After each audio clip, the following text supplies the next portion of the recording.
코로나19 백신 접종이 이틀 앞으로 다가온 가운데 오늘부터 백신 수송이 시작됩니다. 국내 위탁 생산업체 SK바이오사이언스에서 만든 아스트라제네카 백신으로 첫 도입 물량은 요양병원과 요양시설 종사자 등 75만 명에게 접종할 150만 회분입니다. 아스트라제네카 백신에 이어서 화이자 백신도 국내 허가의 첫 단계인 전문가 검증을 통과했습니다. 식약처 검증자문단은 화이자 백신에 대해서 16세, 17세 청소년과 65세 이상 고령층에게도 접종하라고 권고했습니다. 4차 재난지원금의 규모가 3차 때의 2배인 20조 원 안팎이 될 걸로 전망됩니다. 소상공인과 자영업자 피해 지원이 늘어나고 업종도 세분화될 것으로 예상되는데 구체적인 지원 방안은 이르면 오늘 결론 날 거라고 홍익표 민주당 정책위 의장이 밝혔습니다. 지난 16일 강원도 동해 최전방 지역에서 발생했던 북한 남성 월남 사건은 군의 총체적 경계 실패로 드러났습니다. 감시 장비에 10번이나 포착됐는데도 8번을 놓친 것으로 확인됐고 이 남성이 빠져나온 배수로는 이미 훼손된 상태였습니다. 이란 정부가 한국 내 동결 자금 70억 달러 가운데 약 10억 달러, 우리 돈으로 약 1조 1천억 원을 돌려받기로 합의했다고 밝혔습니다. 하지만 우리 정부는 구체적인 액수는 정해진 게 없고 미국과의 협의가 우선이라는 입장입니다. 오늘은 전국이 대체로 맑겠고 낮부터 기온이 오르며 포근해질 전망입니다. 다만 건조한 날씨가 이어질 것으로 보여 산불 등 화재에 대한 주의가 필요합니다. 여러분 안녕하십니까? 2월 24일 굿모닝 YTN 시작합니다. 오늘 국내 처음으로 도입되는 코로나19 백신의 수송 작업이 시작됩니다. 국내 위탁 생산업체에서 만든 아스트라제네카 백신으로 접종은 모레인 26일부터 전국에서 시작됩니다. 보도에 이동우 기자입니다. 경북 안동에 있는 SK바이오사이언스 공장입니다. 이곳에서 위탁 생산된 아스트라제네카 백신이 처음으로 우리 방역당국에 인도됩니다. 국내 코로나19 발생 1년 1개월여 만에 도입되는 첫 백신입니다. 도입 물량은 전국의 요양병원과 요양시설 등의 만 65세 미만 입소자와 종사자 등 75만 명에게 접종할 150만 회분입니다. 닷새 동안 차례로 경기도 이천의 물류센터로 공급됩니다. 첫날은 대형 트럭 한 대분을 인도받아 물류센터로 이송합니다. 경찰 등의 호송을 받으며 안동에서 이천까지 2시간 정도 걸릴 것으로 예상됩니다. 1차 접종에 필요한 물량은 물류센터에서 소분해 25일부터 5일 동안 전국의 보건소와 요양병원으로 운송됩니다. 접종에 앞서 접종기관에서 대상자를 조회하고 접종 실시 후에 예방접종 기록을 입력할 수 있는 예방접종 등록 기능을 2월 25일부터 개통할 계획입니다. 이를 통해 접종 대상자 여부를 확인할 수 있고 접종 방법과 백신 정보 등의 내용을 전산 등록해 접종률, 백신 수급량과 같은 정보를 관리합니다. 이 백신의 접종은 26일부터 자체 접종과 방문 접종 등 2가지 방식으로 이뤄집니다. 의사가 직접 근무하는 요양병원에서는 백신을 받은 다음 날부터 가급적 5일 이내에 접종하도록 권유합니다. 노인 요양시설 등 상주 의사가 없는 시설에서는 의사가 직접 방문해 백신을 접종합니다. YTN 이동우입니다. 이번에는 백신 출하를 앞두고 있는 현장으로 가보겠습니다. 저희 취재 기자가 SK바이오사이언스에 나가 있습니다. 이윤재 기자. 네, 경북 안동 SK바이오사이언스 공장 앞에 나와 있습니다. 출하를 앞둔 공장 상황 지금 어떻습니까? 네, 아스트라제네카 백신은 오전 10시 반 정도에 출하될 예정입니다. 이제 4시간 정도가 남았는데요. 아직은 시간이 일러서 경찰이나 군 병력도 배치되지 않았습니다. 간간히 순찰을 다니는 경찰이 보이고 취재진이 하나둘씩 모이는 걸 제외하면 차분한 분위기입니다. 오늘 이곳 안동에서는 정세균 국무총리가 백신을 출하하는 모든 과정을 직접 챙깁니다. 정 총리는 먼저 오전 8시 반부터 경북도청에서 중앙재난안전대책본부 회의를 주재해 운송 과정과 계획을 다시 한번 점검할 예정입니다. 이후 10시쯤 이곳 SK바이오사이언스 공장으로 이동한 뒤 출하 현장을 최종적으로 점검합니다. 오늘 출하하는 물량은 15만 명이 접종할 수 있는 규모 30만 도주입니다. 아스트라제네카 백신은 국내에 공급되는 첫 번째 백신이라는 이름표를 달고 오전 10시 반 정도에 공장 문을 나서게 됩니다. 지금 화면에 나오는 장면은 지난 19일 백신 수송 2차 모의 훈련을 하는 모습인데요. 오늘도 훈련 때처럼 경찰 안내를 받아 경기도 이천에 있는 물류센터까지 백신을 옮기게 됩니다. 경찰은 오전 8시부터 특공대와 기동대 등 100여 명을 투입해 백신 수송 작전을 지원합니다. 앞서 말씀드린 것처럼 이제 백신이 공장 문을 나서기까지 4시간 정도 남았습니다. 백신이 이 공장을 떠날 때까지 이곳 상황을 계속해서 전해드리도록 하겠습니다. 지금까지 경북 안동 SK바이오사이언스 공장 앞에서 YTN 이윤재입니다. 아스트라제네카의 코로나19 백신이 중증 예방에 탁월한 효과가 있다는 조사 결과가 나왔습니다. 영국 에든버러 대학과 보건당국은 현지 시각 20일 스코틀랜드에서 코로나19 중증으로 병원에 입원한 8천여 명을 조사한 결과 아스트라제네카 백신이나 화이자 백신 1차 접종을 맞고 4주가 지난 환자는 58명에 불과했다고 밝혔습니다. 연구팀은 이 같은 결과를 토대로 아스트라제네카 백신의 코로나19 중증 예방률이 94%에 이르고 화이자 백신은 85%로 나타났다고 밝혔습니다. 이들 백신은 80세 이상 고령층에서도 효과를 보여 코로나19 증세 악화로 인한 병원 입원율이 81%나 줄어든 것으로 조사됐습니다. 식품의약품안전처 검증자문단이 화이자의 코로나19 백신 안전성과 효과성을 논의한 결과 나이나 기저질환에 상관없이 94% 이상 예방 효과가 있다고 판단했습니다. 또 접종 대상인 만 18세 이상인 아스트라제네카 백신과 달리 화이자 백신은 만 16세 이상부터 접종하라고 권고했는데요. 다만 최종 판단은 질병관리청에서 결정하게 됩니다. 보도에 박홍구 기자입니다. 식품의약품안전처에 제출된 임상자료를 바탕으로 외부 검증자문단이 국내 도입 2호 백신인 화이자의 안전성과 효과성을 따져봤습니다. 임상자료에는 65세 이상 고령자가 22%가량 포함되어 있습니다. 앞서 허가받은 아스트라제네카 백신의 고령자 비중이 7.4%에 그쳤던 것과 비교하면 충분한 양입니다. 화이자 백신은 65세 이상 고령자에는 94.7%, 18세부터 64세까지는 95.1%의 효과가 있는 것으로 나타났으며 기저질환에 따른 차이도 없었습니다. 코로나19로 확진받은 사람은 백신군 8명, 대조군 162명으로 약 95%의 예방 효과가 있었으며 연령, 기저질환 유무에 관계없이 94% 이상의 예방 효과를 나타냈습니다. 또 임상 대상에 포함된 16세에서 17세 청소년에 대해서도 예방 효과가 확인돼 이들에게도 접종을 허가하는 것이 타당하다는 의견을 제시했습니다. 다만 이들에게 실제 접종할지 여부는 질병관리청이 결정하게 됩니다. 질병관리청의 예방접종 시행 계획은 접종 대상 군을 중심으로 제품 적용에 대한 계획을 수립하는 것이기 때문에 백신 접종 후 주사 부위 통증이나 피로, 두통 등이 있었으나 대부분 경증이었습니다. 또 면역 반응 과정에서 나타나는 급격한 전신마비 등 증상인 아나필락시스는 임상 과정에서 보고되지 않았으나 병력이 있는 사람인 경우 신중한 관찰이 필요하다는 의견을 제시했습니다. 식약처는 오는 25일 법정 자문기구인 중앙약사심의위원회를 열고 이어서 최종 점검위원회까지 열어 허가 여부를 결정할 방침입니다. YTN 박홍구입니다. 전해드린 대로 이번 주 금요일 이제 이틀 뒤면 국내에서 코로나19 백신 접종이 시작됩니다. 우선 65세 미만 요양병원 입소자와 종사자가 대상인데요. 첫 백신 접종을 앞둔 현장에선 기대와 걱정이 교차하고 있습니다. 신준명 기자가 취재했습니다. 지난해 12월 200명 넘는 확진자가 발생했던 서울 구로구의 요양병원입니다.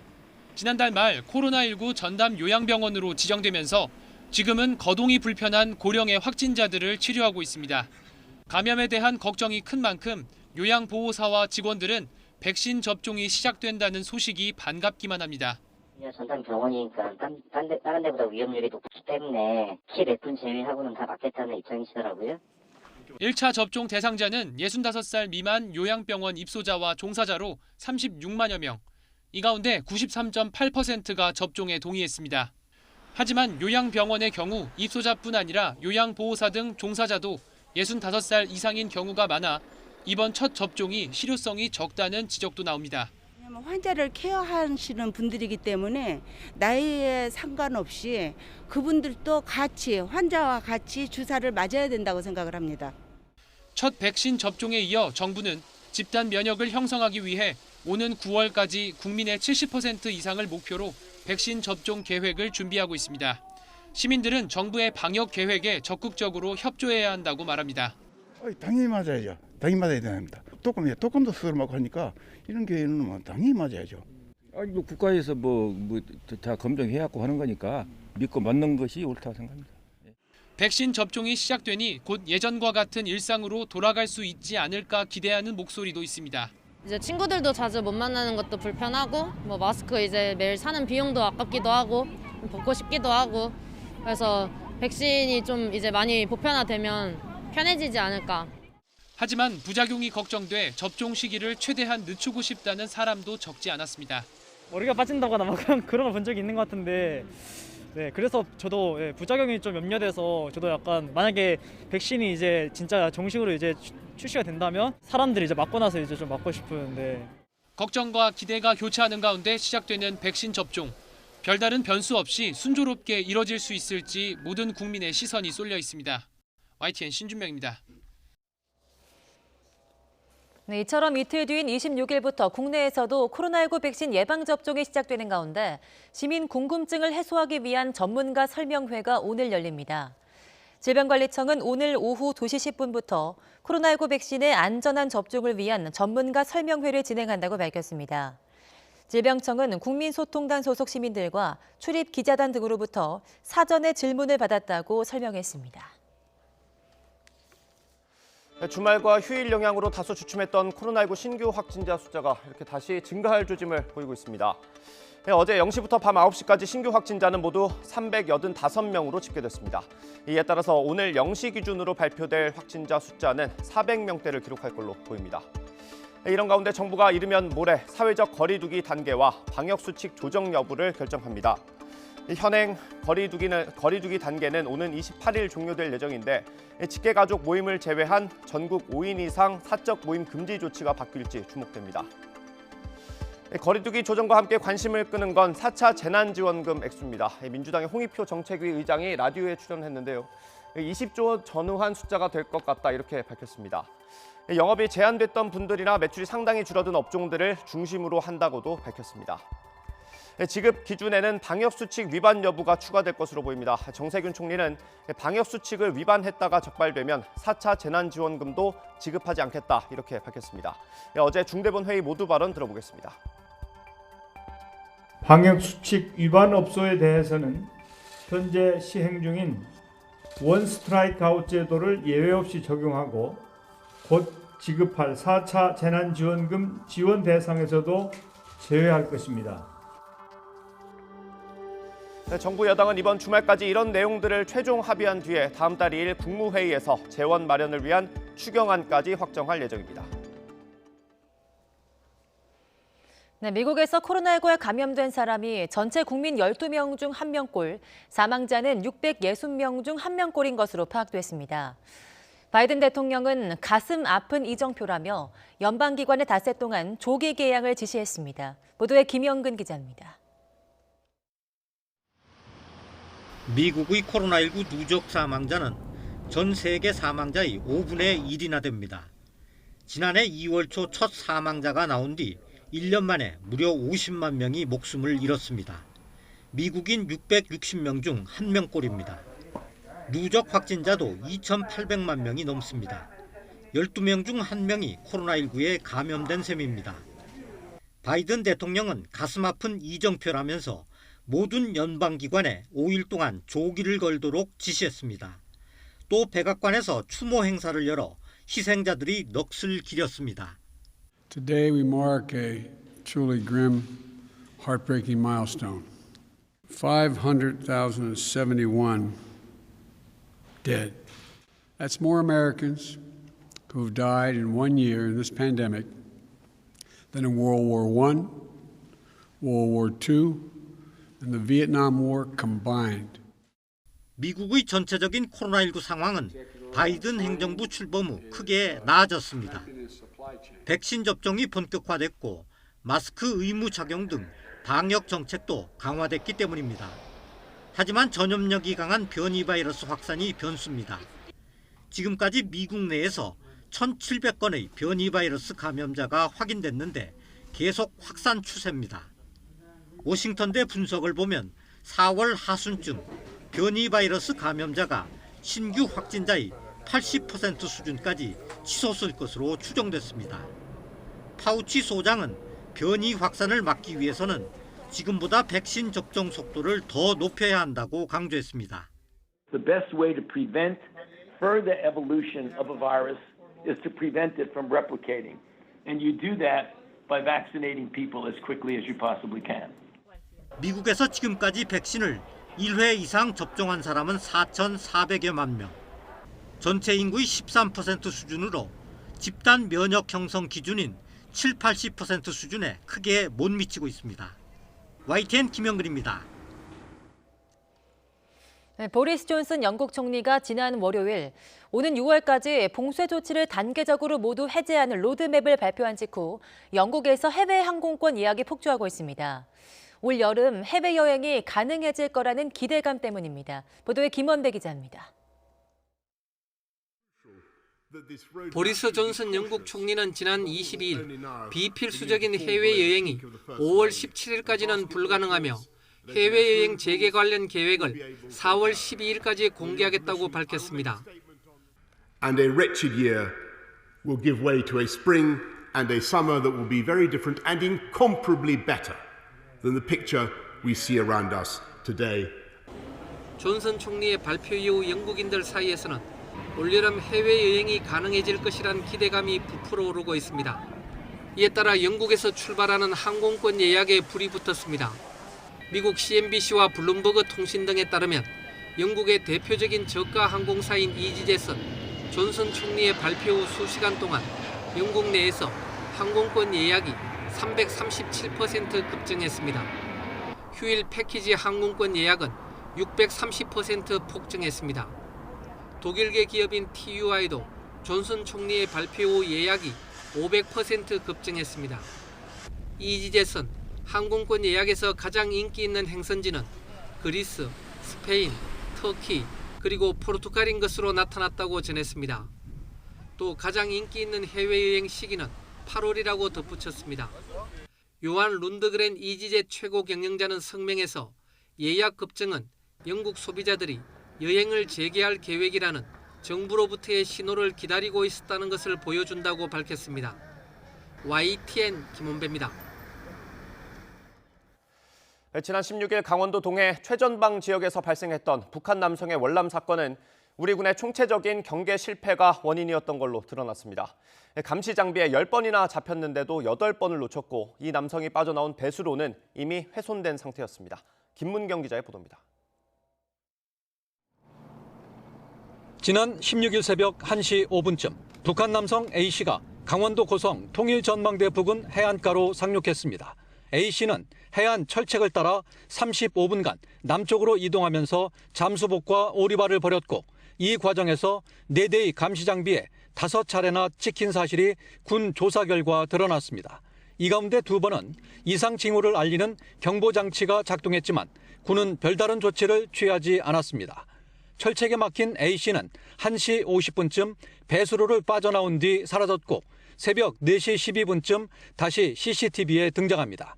귀순을 알리는 듯 7번 국도를 터벅터벅 걷고 있는 모습이 2분간 3차례 더 찍혔지만 누구도 눈길을 주지 않았습니다. 결국 새벽 4시 16분 민통선 재진검문소 CCTV로 2차례 A씨를 포착한 군이 감시 형태를 격상했습니다. A씨가 상륙한 지 이미 3시간이 지난 뒤였습니다. 군은 이번 상황을 엄중하게 인식하고 황골 탈퇴의 각오로 근본적인 대책을 강도 높게 추진하겠습니다. 군 당국은 조사 과정에서 관리에서 제외된 배수로가 3개가 더 있었고 A씨가 빠져나온 배수로는 이미 훼손된 상태였던 것으로 보인다고 전했습니다. 지난해 7월 강화도 배수로 월북 사건 이후 철저한 대책을 강조했지만 비슷한 경계 실패가 다시 드러난 겁니다. 군은 초기 경계 실패부터 시설물 관리, A씨 신병 확보 작전에 이르기까지 총체적 잘못을 시인하며 고개를 숙였습니다. YTN 김문경입니다.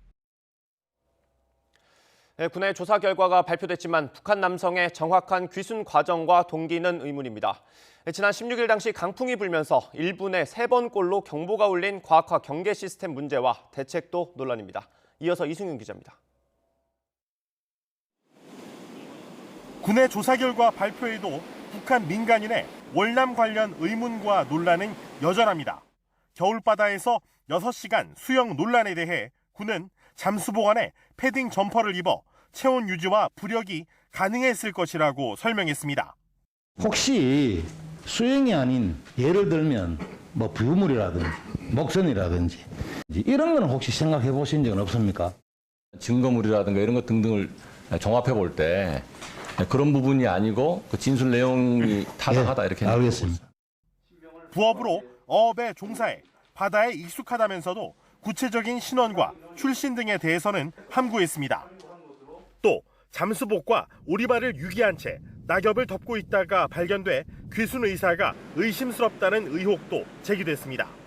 군 관계자는 북한 정부가 우리 군이 귀순자를 사살한다고 교육해 이 남성이 사살 가능성을 우려한 것으로 추정했습니다. 이 남성의 상륙 직후 경보가 떴는데도 감시병이 무시한 것도 논란거리입니다. 당시 과학화 경계 시스템 센서 기준값 설정 작업을 했는데 경보 발령을 바람에 의한 오경보로 판단했다는 게 군 당국의 설명입니다. 과학화 경계 시스템의 탐지율이 떨어지다 보니 군 전체에서 평균 4분 30초마다 경보가 발생했고 당일에도 바람이 세게 불어 해당 부대의 경보는 분당 3차례씩 울려 경각심이 낮아진 상태였습니다. 이에 군은 과학화 경계 시스템을 AI로 보강하는 걸 대안으로 제시했습니다. 과학화 경계체계 운용 개념을 보완하고 철책 하단 배수로와 수문을 전수조사하여 보완토록 하겠습니다.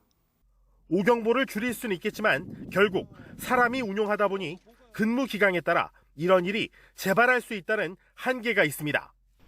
군은 후속 대책으로 전방 철책, 배수로, 차단물, 전수조사를 제시했는데 지난해 7월 강화도 월북 당시 대책과 내용이 똑같아 재탕 논란이 일고 있습니다. 또 관리 대상에서 빠졌던 배수로 3곳은 부대 전임과 후임 간 업무 인수인계에서 누락된 것으로 확인돼 철저한 문책이 필요해 보입니다. YTN 이승윤입니다. 이란 정부가 우리나라에 동결된 자산 70억 달러 가운데 10억 달러를 돌려받기로 합의했다고 밝혔습니다. 하지만 우리 정부는 구체적인 액수는 정해진 게 없고 미국과 협의가 우선이란 입장을 고수했습니다. 박경석 기자입니다. 알리 라비에이 이란 정부 대변인은 한국 금융기관에 동결된 이란 자산 가운데 10억 달러, 우리 돈 1조 1천억 원을 우선 돌려받게 될 것이라고 밝혔습니다. 햄마티 이란 중앙은행 총재와 유정현 이란 주재 대사가 만나 동결 자산 사용 방안에 합의했다고 밝힌 지 하루 만에 구체적인 액수까지 못 박은 것입니다. 하산 루하니 이란 대통령은 자산 동결 해제는 미국이 시작한 경제 전쟁이 실패했다는 신호라며 의미를 부여했습니다. 하지만 우리 정부는 조심스러운 입장입니다. 구체적인 금액은 아직 정해진 게 없고 최종적으로 미국의 승인이 필요하다는 겁니다. 미국과 협의 없이 동결 자금을 내주기로 합의했다는 오해를 피하기 위해 미국 정부에도 상황을 설명한 것으로 전해졌습니다. 결국 동결 자금 문제는 미국과 이란의 핵 합의 복원 여부에 따라 결론이 날 것으로 보입니다. 핵 활동을 줄이겠다는 이란 정부의 양보 없이는 미국도 동결 자산 문제에 유연한 입장을 보이기 어렵기 때문입니다. 이런 가운데 이란은 국제 원자력 기구 IAEA의 핵사찰 활동을 제한한다고 공식화하면서 미국에 대한 압박 수위를 높였습니다. نشان دادن حسن نیت و جدیت در جبران گذشته باشه خواهد دید که جمهوری اسلامی ایران هیچ زمانی رو برای برداشتن گام‌های متقابل مبتنی بر حسن نیت و جدیت طلب 핵 문제를 둘러싼 미국과 이란의 힘겨루기가 길어질수록 동결 자산 문제의 최종 해결도 늦춰질 가능성이 크다는 분석이 나오고 있습니다. YTN 박경석입니다. 최종문 외교부 2차관이 현지 시간 23일 유엔 인권이사회에서 일본군 위안부 피해 재발 방지 필요성을 강조했습니다. 최 차관은 고위급 회의에 사전 녹화 영상으로 참여해서 위안부 비극은 보편적 인권 문제로 다뤄져야 하고 그러한 심각한 인권 침해가 다시 일어나선 안 된다고 밝혔습니다. 이에 우리가 이런 폭력의 희생자와 생존자를 잊지 않는 것이 중요하다며 현재와 미래 세대는 2차 대전 당시 위안부 피해자의 고통스러운 경험을 통해서 귀중한 교훈을 얻어야 한다고 말했습니다. 중국의 위안부 문제 전문가는 일본군이 중국 여성들을 강제로 위안부로 끌고 갔다면서 램저 교수의 망언을 정면 비판했습니다. 당시 중국에만 위안소가 1,000개가 넘었고 피해자도 최소 20만 명이 넘는다면서 램저 교수의 논문은 저질이라고 목소리를 높였습니다. 베이징에서 강성욱 특파원이 보도합니다. 지난 2015년 난징에 문을 연 중국 위안부 진열관, 초대 관장을 맡았던 상하이 사범대 수쯔량 교수는 중국의 대표적 위안부 문제 전문가입니다. 수 교수는 위안부는 일본 정부와 군이 계획적으로 만든 것이라고 강조했습니다. 并不是自愿买，更不是商业行为，而是日本政府、日本军队有计划的推行的这样一个军队的性奴隶制度。 30년간의 연구를 통해 확인한 위안소는 중국에만 1,000여 개, 중국 본토 각지에서 20만여 명의 여성이 피해를 입었다는 게 수 교수의 설명입니다. 일본군이 중국을 침략하면서 곳곳에서 여성들을 무차별적으로 위안부로 잡아갔다는 겁니다.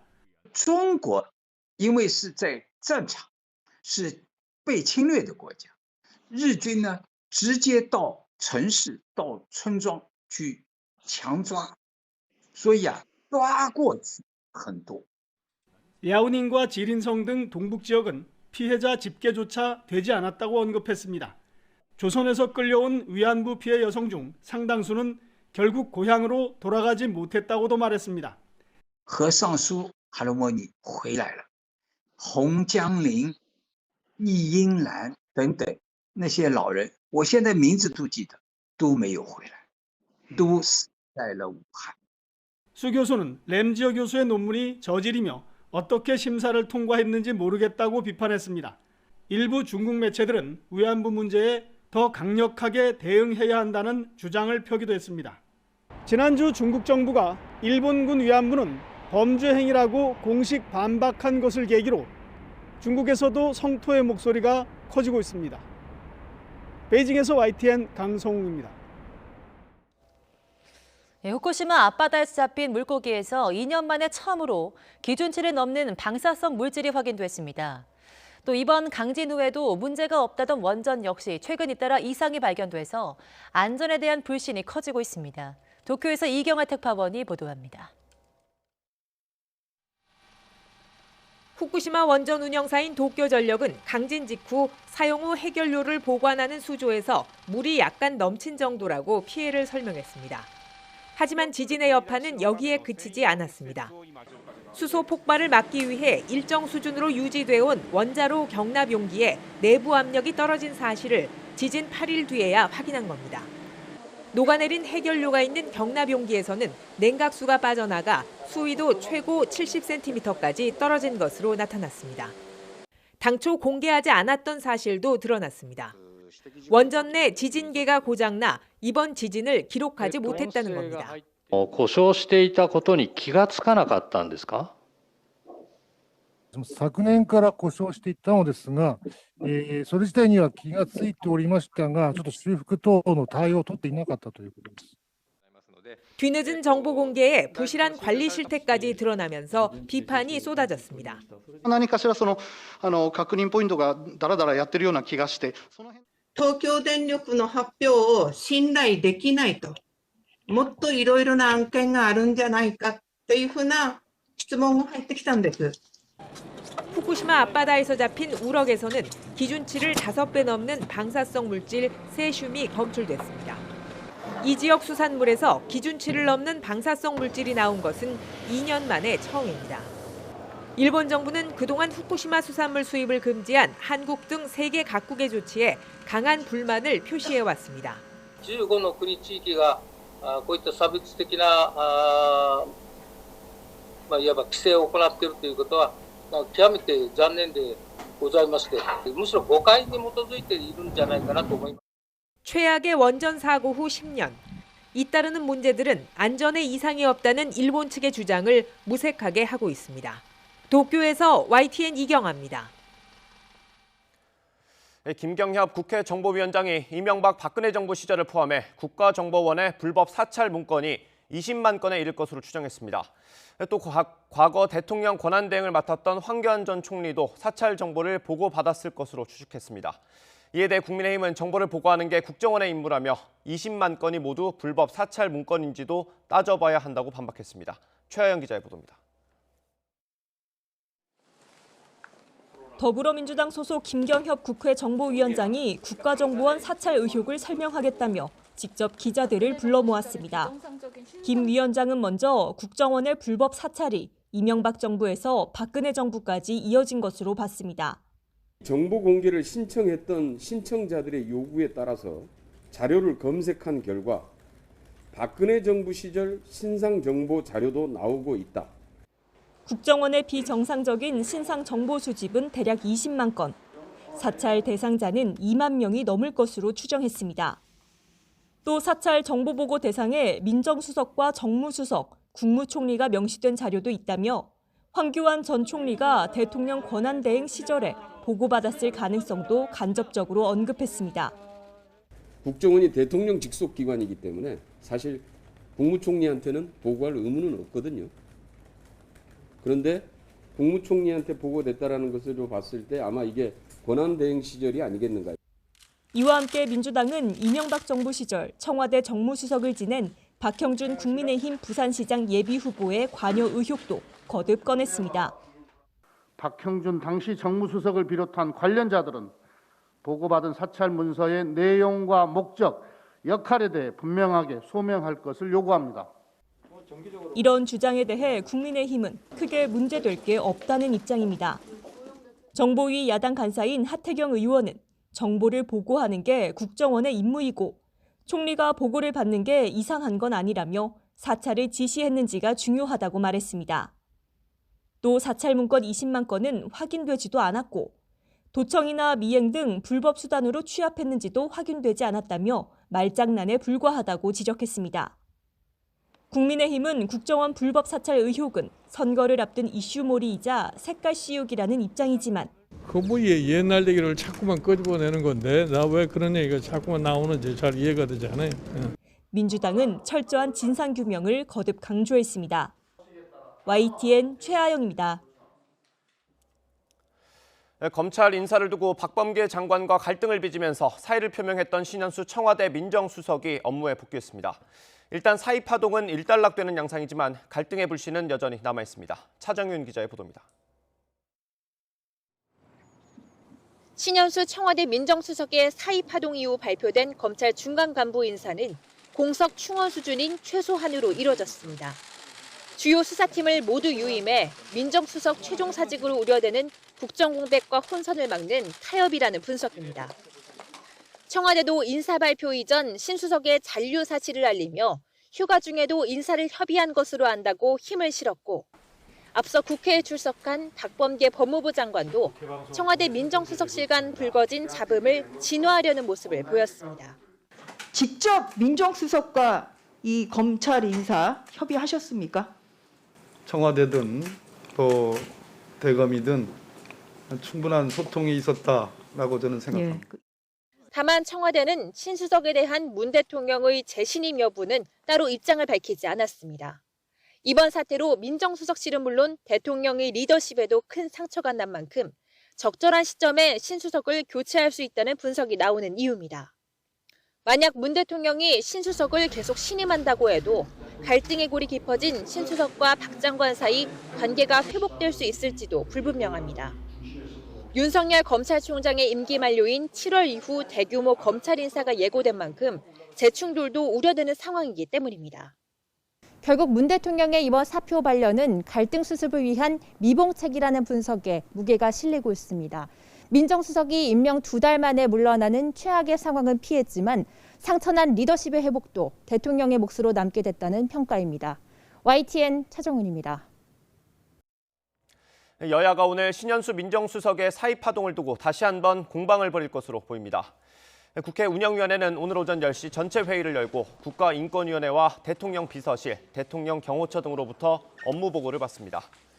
청와대에서는 유영민 비서실장과 김상조 정책실장, 서훈 국가안보실장 등 주요 참모 대부분이 참석합니다. 다만 최근 사의 파동을 겪은 신 수석은 대통령 비서실장과 정책실장이 참석해 답변한다는 점을 이유로 들면서 불출석 사유서를 냈습니다. 이에 따라 회의 과정에서는 신 수석의 불출석을 질타하는 야당과 이를 방어하는 여당 사이 거센 공방이 예상됩니다. 국민의힘에서는 청와대가 사의 파동의 경위를 빠짐없이 보고해야 한다면서 신 수석의 운영위 출석을 요구하고 있습니다. 국민의힘 서울시장 경선 3차 1대1 TV 토론에서 나경원 예비후보가 승리해서 모든 후보와의 맞대결에서 전승을 거뒀습니다. 현재까지 3차례 진행된 1대1 토론에서 나경원 후보는 3승, 오세훈 후보는 2승 1패, 조은희 후보는 1승 2패, 오신환 후보는 3패를 기록했습니다. 국민의힘은 오는 26일 네 후보가 모두 참여하는 합동 토론회를 연 뒤 100% 시민 여론조사를 거쳐서 다음 달 4일 최종 후보를 결정할 예정입니다. 어제 나경원, 오세훈 예비 후보의 마지막 1대1 맞수 토론 잠시 보겠습니다. 그거를 깎아내가지고 다시 또 숨틀어 놓으면 결국은 아랫돌 빼서 윗돌 개는 거죠. 2조만 이번에 집어넣어도 30조를 만들 수 2조 있습니다. 단언컨대 못 만드십니다. 노력하겠습니다. 결국 예산을 설득해서 다이어트하고 만드는 것은 시장의 결단이 필요한 것이고 이건 고백하셔야 됩니다. 공약 욕심이 많으셨어요. 그래서 이것저것 나눠줄 수 있는 공약을 많이 내놓다 보니까 지금 감당을 못하고 계시는 거예요. 지금 이 코로나 위기 속에서 안심소득을 복지 예산 어느 것을 다시 복지 구조 조정을 해서 할 수 있는가 지금 그건 시기적으로 설계하기에 좀 따라 다른 거죠. 오세훈 후보도 역시 5년을 근거로 한 많은 공약을 냈다는 말씀을 드리고 5년을 근거로 했지만 그런 식으로 돈을 나눠주는 공약은 저는 돈을 나눠주는 공약이 아니죠. 이자를 현금을 지원해주는 공약입니다. 이번 1년 내에 혜택을 드릴 게 하나도 없다는 거죠. 토지 임대부 주택이 공급이 안 될 테니까. 희망을 드리기 시작하죠. 희망. 자, 네, 그건 인정하겠습니다. 네, 현대차가 전용 플랫폼으로 만든 첫 전기차 아이오닉5가 공개됐습니다. 이 아이오닉5 출시로 전기차 대중화가 앞당겨지면서 자동차 업체들의 경쟁이 본격화될 것으로 보입니다. 보도에 이지은 기자입니다.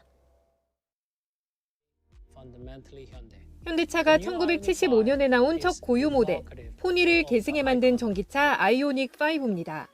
전기차 뼈대를 뜻하는 전용 플랫폼 eGMP가 처음으로 쓰였습니다.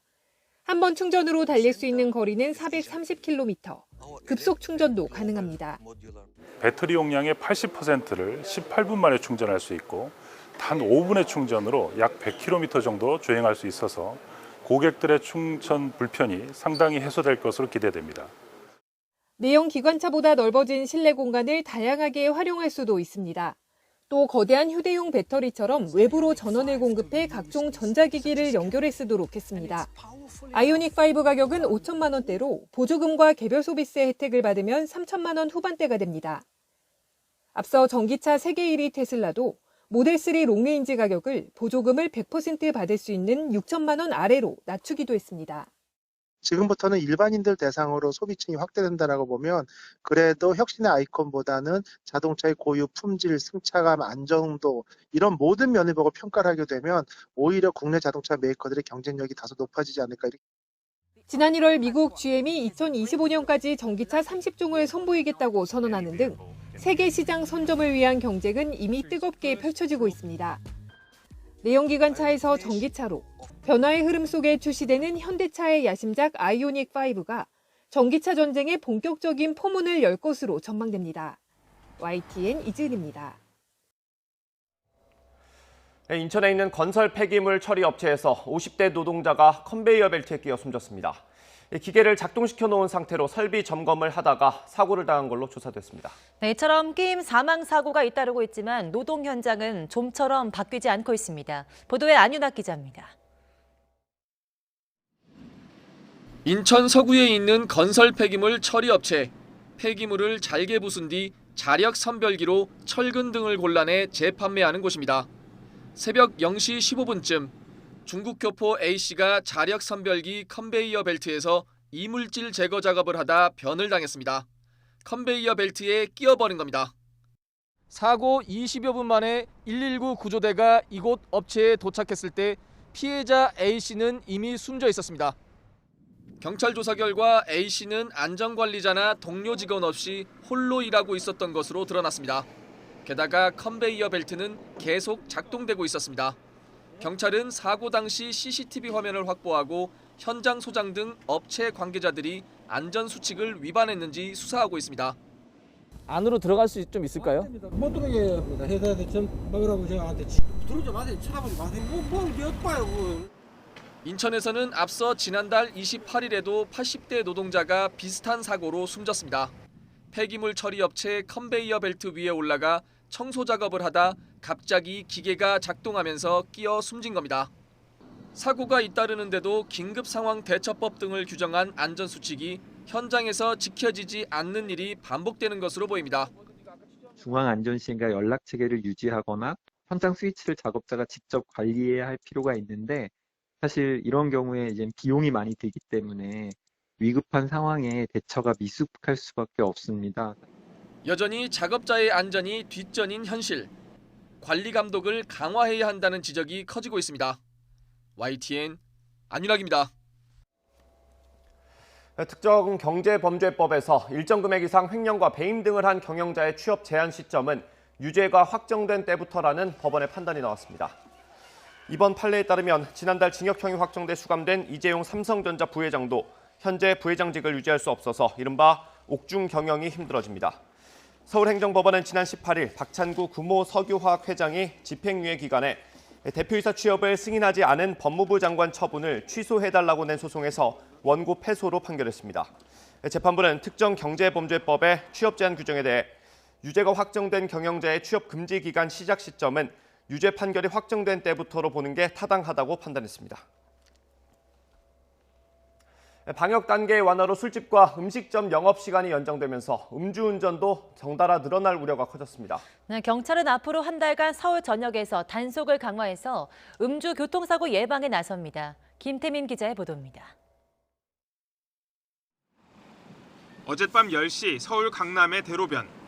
음식점 영업이 끝나는 시간에 맞춰 경찰이 음주 단속에 돌입합니다. 그리고 얼마 지나지 않아 한 차 안에서 알코올이 감지됐다는 경보음이 울립니다. 여기 내려보세요.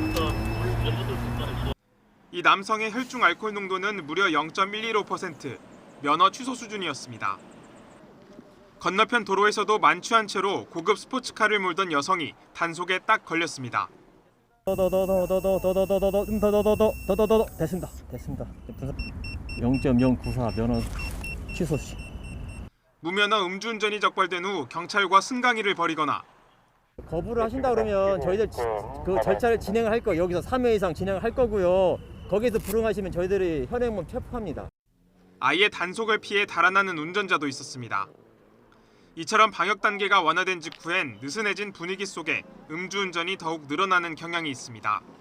실제로 지난해 방역 조치 완화를 전후로 최대 26.3%까지 음주 교통사고가 증가한 것으로 나타났습니다. 사회적 거리두기가 완화됨에 따라 음주운전자들이 크게 증가할 것을 예상하고 음주운전 사고의 폐해를 예방하고자 미연에 음주운전 단속을 시행하게 되었습니다. 코로나 사태 속 음주 단속이 없을 거란 아니란 생각은 금물입니다. 경찰은 비접촉 음주 감지기 등을 활용해 앞으로 한 달간 서울 전역에서 불시 음주 단속을 벌일 예정입니다. 또 최근 증가하고 있는 오토바이와 자전거, 전동 킥보드 운전자 역시 예외 없이 음주 여부를 확인할 방침입니다. YTN 김태민입니다. 네, 온라인 장보기의 일상화로 새벽 배송 시장이 급성장하는 가운데 대부분 업체에서 배송 지연 시 보상 기준이 없고 유통기한 표시도 미흡해 개선이 필요한 것으로 나타났습니다. 한국소비자원은 지난 2018년 1월부터 지난해 9월까지 소비자 상담센터에 접수된 새벽 배송 관련 소비자 불만이 모두 144건이라고 밝혔습니다. 불만 유형으로는 배송 지연이 31건으로 21% 이상을 차지해 가장 많았고 품질 하자와 오배송, 주문 상품 누락이 뒤를 이었습니다. 소비자원이 새벽 배송 브랜드 상위 6개 업체의 약관을 살펴봤더니 5개 업체가 약정 배송 시간을 초과했을 때 구체적인 보상 기준을 명시하지 않았습니다. 또 관련 전자상거래 고시를 보면 상품 정보를 표시해야 하는데 6개 브랜드의 300개 제품에서 유통기한과 제조 연월일을 표시한 상품은 40%에 불과했습니다. 차 안에서 캠핑을 즐기는 이른바 차박을 할 때 뒷좌석에 까는 에어 매트리스를 많이 사용하죠. 비좁은 공간이어서 피부와 호흡기 접촉이 잦을 수밖에 없는데요. 일부 에어 매트리스 베개에서 환경 호르몬이 기준치의 최대 290배나 검출됐습니다. 보도에 차유정 기자입니다. 한적한 장소에 가서 차 안에서 먹고 자고 쉬는 이른바 차박 캠핑 인기가 여전합니다. 차박할 때 꼭 필요한 용품 가운데 하나가 뒷좌석에 까는 에어 매트리스입니다. 좁은 실내에서 장시간 접촉하는 만큼 피부와 호흡기 건강에 문제가 없어야 하지만 에어 매트리스 베개에서 해로운 환경 호르몬이 상당량 검출됐습니다. 소비자원이 시중에 있는 15개 제품을 조사했는데 5개 제품에서 환경 호르몬의 일종인 프탈레이트계 가소제가 최대 290배 초과해 나왔습니다. 프탈레이트계 가소제는 신장 손상을 유발할 수 있으며 정자수 감소와 불임 등 생식 기능에 나쁜 영향을 미칩니다. 한 개 제품은 바닥에 까는 매트리스에서도 프탈레이트계 가소제가 검출됐습니다. 또 다른 베개 3개 제품에선 접촉성 피부염을 유발하는 포말데하이드가 최대 2배 넘게 나오기도 했습니다. 유해물질 기준을 초과한 8개 제품을 제조, 판매하는 사업자는 해당 제품의 판매 중지, 재고 폐기 등 시정 조치 계획을 회신하였거나 개선을 완료했습니다. 소비자원은 현재 차량용 에어 매트리스 안전 기준이 따로 없어 비슷한 기준을 준용하고 있는 실정이라면서 관련 기준 마련이 필요하다고 강조했습니다. YTN 차유정입니다. 네, 오늘 출근길까지는 이맘때 영하권 추위가 이어지다가 낮부터는 봄처럼 포근해지겠습니다. 그만큼 기온 변화폭이 10도 이상 크다는 점 염두에 두시고 옷차림에 유의하셔야겠는데요. 지금 현재 서울 기온은 영하 2.4도로 어제 아침과 비슷하고요. 체감온도는 이보다 3, 4도 정도가 더 내려가 있습니다. 하지만 낮부터는 따뜻한 남풍이 불어오면서 기온을 크게 끌어올리겠습니다. 오늘 서울 낮 기온 9도까지 오르면서 추위는 차츰 누그러지겠습니다. 지금 중부지방을 중심으로는 구름이 많은 가운데 강원도 철원 김하읍의 기온은 영하 12.6도까지 떨어졌고 대전은 영하 0.8도, 광주는 영하 0.2도 등 곳곳에서 영하권을 보이고 있습니다. 오늘 전국에서 미세먼지 걱정 없이 대기질은 청정하겠고요. 낮부터 기온은 10도 안팎까지 오르며 추위는 누그러지겠습니다. 오늘 서울 낮 기온은 9도, 대전은 10도, 광주와 대구 11도로 어제보다 많게는 5도가량이 높겠습니다. 이번 추위가 풀린 뒤 당분간 예년보다 포근한 날씨가 이어지겠고요. 내일과 모레는 충청 이남 지방을 중심으로 3일절인 다음 주 월요일에는 전국에 비나 눈이 내리면서 건조함이 해소될 전망입니다. 다만 현재 동쪽 지역을 중심으로 내려져 있는 건조주의보는 서울 등 수도권과 충청 곳곳으로 확대가 됐는데요. 비가 내리기 전까지는 화재 사고 발생하지 않도록 각별히 조심하시기 바랍니다. 지금까지 YTN 최현미입니다. 코로나19 첫 백신 접종이 이틀 앞으로 다가온 가운데 오늘 오전 백신 수송이 시작됩니다. 국내 위탁 생산 업체인 SK바이오사이언스에서 만든 아스트라제네카 백신으로 오늘부터 닷새 동안 75만 명에게 접종할 150만 회분이 추가됩니다. 아스트라제네카 백신에 이어서 화이자 백신도 국내 허가의 첫 단계인 전문가 검증을 통과했습니다. 식약처 검증자문단은 화이자 백신에 대해서 16세, 17세 청소년과 65세 이상 고령층에게도 접종하라고 권고했습니다. 4차 재난지원금의 규모가 3차 때 2배인 20조 원 안팎이 될 걸로 전망됩니다. 소상공인과 자영업자 피해 지원이 늘고 업종도 세분화될 것으로 예상되는데 구체적인 지원 방안은 이르면 오늘 결론 날 거라고 홍익표 민주당 정책위 의장이 밝혔습니다. 이란 정부가 한국 내 동결 자금 70억 달러 가운데 약 10억 달러, 우리 돈으로 약 1조 1천억 원을 돌려받기로 했다고 말했습니다. 하지만 우리 정부는 구체적인 액수는 정해진 게 없고 미국과의 협의가 우선이라는 입장입니다. 네, 굿모닝 YTN 이어갑니다. 이틀 뒤 아스트라제네카 백신 접종을 앞두고 오늘 백신 수송이 시작됩니다. 아스트라제네카 백신은 경북 안동에 있는 SK바이오사이언스에서 위탁 생산했는데요. 네, 출하를 앞둔 현장으로 가보겠습니다. 이윤재 기자. 네, 경북 안동 SK바이오사이언스 공장 앞에 나와 있습니다. 네, 공장 지금 상황 어떻습니까? 네, 아스트라제네카 백신은 오전 10시 반 정도에 출하될 예정입니다. 이제 3시간 정도가 남았는데요. 아직은 시간이 일러서인지 경비병력은 배치되지 않았습니다. 공장 주변으로 군과 경찰이 간간히 순찰하고 있고 취재진이 속속 모이는 걸 제외하면 차분한 분위기가 이어지고 있습니다. 오늘 이곳 안동에서는 정세균 국무총리가 백신을 출하하는 모든 과정을 직접 챙깁니다. 정 총리는 먼저 오전 8시 반부터 경북도청에서 중앙재난안전대책본부 회의를 주재해 운송 과정과 계획을 다시 한번 점검할 예정입니다. 이후 10시쯤 이곳 SK바이오사이언스 공장으로 이동한 뒤 출하 현장을 최종적으로 점검합니다. 오늘 출하하는 물량은 15만 명이 접종할 수 있는 규모 샵 30만 도즈입니다. SK바이오사이언스는 지난해 7월 아스트라제네카와 위탁 생산 계약을 맺었는데요. 오늘 출하되는 백신은 임상시험을 위해 공급한 걸 제외하면 처음으로 대량으로 공급하는 물량입니다. 지금 화면에 나오는 장면은 지난 19일 백신 수송 2차 모의 훈련을 하는 모습인데요. 오늘도 훈련 때처럼 경찰 안내를 받아 경기도 이천에 있는 물류센터까지 백신을 옮기게 됩니다. 경찰은 오전 8시부터 특공대와 기동대 등 100여 명을 투입해 백신 수송 작전을 지원합니다. 앞서 말씀드린 것처럼 이제 백신이 공장 문을 나서기까지 3시간 정도 남았습니다. 백신이 공장을 떠날 때까지 이곳 상황을 계속해서 전해드리도록 하겠습니다. 지금까지 경북 안동 SK바이오사이언스 공장 앞에서 YTN 이윤재입니다. 네, 아스트라제네카의 백신이 코로나19가 중증으로 악화하는 걸 막는데 탁월한 효과가 있다는 연구 결과가 영국에서 나왔습니다. 특히 80세 이상의 고령층에서도 코로나19로 인한 병원 입원 비율을 81%까지 낮춘 것으로 나타났습니다. 보도에 이동원 기자입니다. 세계 최초로 아스트라제네카 백신과 화이자 백신 접종을 시작했던 영국의 스코틀랜드에서 이들 백신이 코로나19 중증 예방에 얼마나 효과가 있는지 조사했습니다. 지난해 12월 8일부터 이달 15일까지 코로나19 증세가 악화해 병원에 입원한 8천여 명이 대상이었습니다. 이 가운데 1차 백신 접종 후 4주가 지난 환자는 58명에 불과했습니다. 1차 백신 접종 후 4주가 지나면 면역력이 향상돼 그만큼 중증으로 악화할 가능성이 낮아진다는 이야기입니다. 이 같은 결과를 토대로 연구팀은 아스트라제네카 백신 1차 접종 후 4주가 지나면 코로나19가 중증으로 악화할 위험이 94%나 줄어든다고 밝혔습니다. 화이자 백신은 이보다 낮은 85%의 중증 예방률을 보였습니다. 두 백신 모두 80세 이상의 고령층에서도 높은 중증 예방 효과를 나타냈는데 병원 입원율을 81%까지 낮춘 것으로 조사됐습니다.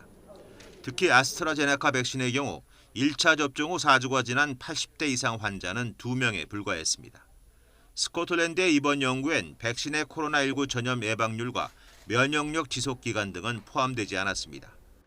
하지만 연구팀은 코로나19 백신이 중증 예방에 탁월한 효과가 있다는 점이 현장에서 확인된 것은 매우 고무적인 소식이라고 밝혔습니다. YTN 이동원입니다. 방역 당국이 65세 이상 고령층의 코로나19 백신 접종에 대해서 모든 가능성이 열려 있다고 재차 강조했습니다. 앞서 정세균 총리의 화이자 백신 선제 접종 가능성 발언과 배치되는 부분인데요. 고령층 접종을 늦지 않게 하겠다는 의미로 해석해달라고 설명했습니다. 서봉국 기자가 보도합니다. 문제가 된 정세균 국무총리의 인터뷰입니다. 65세 이상의 어르신들에 대해서는 그 화이자를 접종하는 것도 지금 그 하나의 가능성으로 열어놓고 준비를 하고 있어서 아마 이 고령층에게는 그 화이자를 먼저 접종하는 것으로 확정될 가능성이 높습니다. 아스트라제네카 백신이 65세 이상에 대한 효과성 검증이 조금 덜 된 만큼 확인 후 접종하는 것으로 돼 있다는 추가 설명이 뒤따랐습니다. 하지만 방역 당국의 입장은 달랐습니다. 고령층 접종 백신은 아스트라제네카를 포함해 모든 가능성이 열려 있다며 아직 결정되지 않았다는 기존 입장을 재차 확인했습니다. 아스트라제네카 백신이든 아니면 화이자나 모더나 등 추후에 들어오는 백신이든 예방접종 전문위원회에서 추가적인 논의를 거쳐서 고령자에 대한 백신 접종의 접종 백신을 결정할 예정입니다. 정 총리의 발언은 3월 아스트라제네카 백신 임상시험 결과 확인이 늦어지더라도 화이자 백신으로 고령층 예방접종이 늦어지지 않도록 하겠다는 의미라며 확대 해석을 경계했습니다. 백신 접종을 거부할 경우 접종 시기가 11월로 밀리는 부분에 대해서도 변경 계획이 없다고 다시 강조했습니다. 초전 상태로 저장해야 하는 화이자 백신을 요양병원 등으로 운송하는 것과 관련해서는 포장할 때 최대한 흔들리지 않도록 하는 방안을 검토 중이라고 답했습니다. 중대본을 이끄는 정세균 국무총리가 백신 예방 접종과 관련해 방역 당국과 엇박자를 낸 것은 이번이 처음은 아닙니다. 하지만 역사적인 첫 백신 접종을 앞두고 총리와 당국이 오락가락하면서 백신 안정성에 불안을 조성하는 것이 아닌지 우려의 목소리도 나오고 있습니다. YTN 서봉국입니다. 국내 코로나19 확진자 증가세가 주말과 휴일 영향으로 다소 주춤하다가 다시 늘어나는 양상을 보이고 있습니다. 방역당국과 서울시 등 각 지방자치단체에 따르면 오늘 0시부터 밤 9시까지 전국에서 코로나19 양성 판정을 받은 신규 확진자는 총 385명으로 집계됐습니다. 전날 같은 시간에 집계된 296명보다 89명이 많습니다. 확진자가 나온 지역을 보면 수도권이 281명으로 73%, 비수도권이 104명으로 27%입니다. 이에 따라 오늘 0시 기준으로 발표될 신규 확진자 수는 이보다 조금 더 늘어서 400명대를 기록할 가능성이 있습니다. 정부가 이르면 26일 코로나19 방역 대응을 위한 사회적 거리 두기 단계와 방역 수칙 조정 여부를 결정합니다. 손영래 중앙사고수습본부 사회전략반장은 거리 두기 방역 수칙 조정 일정 관련 질의에 26일 또는 27일 정도 생각 중인데 다음 정례 브리핑 때 이 부분을 정리해 일정을 정확히 공지하겠다고 밝혔습니다. 현행 거리 두기 단계는 오는 28일 종료됩니다. 현재 직계가족 모임을 제외한 전국 5인 이상 사적 모임 금지가 유지되고 있는데 이번 거리 두기 조정안에 이 조치도 포함될지 주목됩니다. 더불어민주당 홍익표 정책위 의장이 라디오에 출연해서 4차 재난지원금 규모가 20조 원을 전후한 규모가 될 것으로 보인다고 밝혔습니다. 이어 재난지원금 관련 협의 상황을 설명하면서 이르면 오늘 오전, 늦으면 오늘 오후 늦게 결론이 날 것으로 보인다고 말했습니다. 홍 정책위 의장은 영업이 제한되거나 금지됐던 분들, 매출이 상당히 줄어든 업종을 중심으로 3차 재난지원금 때보다 대상을 많이 늘렸다고 설명했습니다. 이런 가운데 정세균 총리는 방역 수칙을 위반했다가 적발되면 4차 지원금도 지급하지 않겠다며 책임 방역을 강조했습니다. 직접 들어보겠습니다. 설 연휴 이후 스스로 실천하는 자율과 책임 방역을 시도하고 있습니다만 보이지 않는 곳에서는 사회적 약속이 무시되는 사례들이 빈발하고 있습니다. 정부가 이러한 위반 행위를 확인하고도 묵인한다면 생활 속에서 방역 수칙을 엄격히 실천하고 계신 대다수 국민들을 기만하는 것과 다를 바 없습니다. 방역 수칙 위반 업소에 대해서는 현재 시행 중인 원 스트라이크 아웃 제도를 예외 없이 적용하고 곧 지급할 4차 재난지원금 지원 대상에서도 제외할 것입니다. 방역 수칙을 위반한 경우 격리조치 또는 코로나 치료 이후에 지원하는 생활지원금 지급 대상에서 배제하는 방안도 검토하겠습니다. 금고형 이상을 받으면 의사 면허를 취소하는 의료법 개정안 처리를 앞두고 정부 여당이 의사협회 반발에 강경 대응을 예고했습니다. 하지만 김종인 비상대책위원장의 의사 심기 발언으로 논란에 빚은 국민의힘은 결론을 내리지 못하고 있습니다. 부장원 기자입니다. 의료법 개정에 총파업과 백신 접종 협력 중단으로 맞서겠다는 의사협회 반발에 비난 여론이 거셉니다. 법안 처리를 주도하는 더불어민주당은 의사단체의 여론 호도가 도를 넘었다며 당 차원의 총력 대응을 경고했습니다.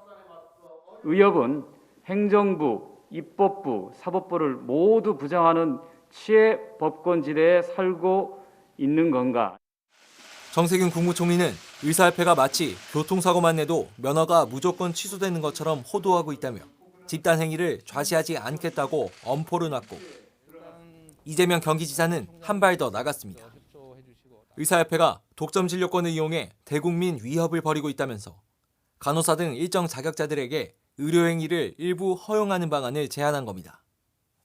하루 전 국민의힘 김종인 비상대책위원장이 의사들의 협조가 필요한 때 왜 하필 심기를 건드리냐는 발언에 대해서도 문매가 이어졌습니다.